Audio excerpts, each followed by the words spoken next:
Well, a Canadian university is now the owner of a huge collection of Chinese takeout menus. An American man spent more than 30 years collecting these menus. He recently sold them to the University of Toronto. The school says the collection gives an invaluable glimpse into the evolution of Chinese food outside of China.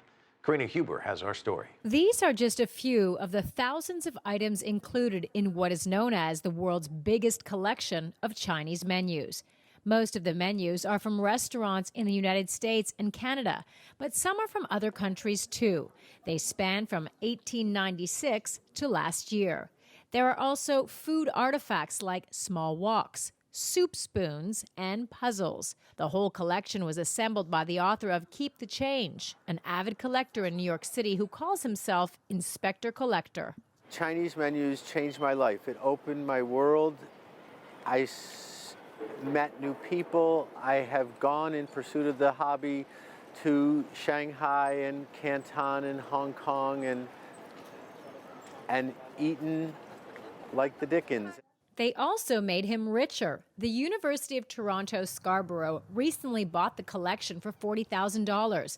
Daniel Bender, director of the school's Culinaria Research Center, says it was a small price to pay for what could provide a wealth of knowledge. We can learn a lot about the lives of Chinese migrants. How are they making their livings? How were they presenting their own culture in their new homes? How were they relating to their old homes?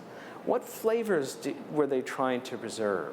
What flavors were they trying to take on? Bender says with these artifacts, scholars will have the ingredients to do more research.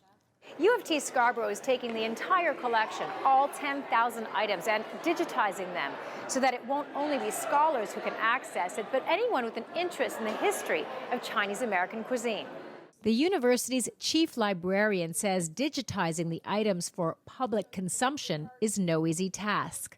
So the challenge is the copyright, because those menus are a creation that somebody made, and we have to make sure we have the permission to make use of them. They first need to date the menus, which can be tricky, and then try and contact the owners. Bender says the efforts will be rewarded. I think the fact that this collection is for the first time available to the world, we're going to be getting a whole new understanding of Chinese foodways, more than we've ever had before. Karina, CGTN, Toronto.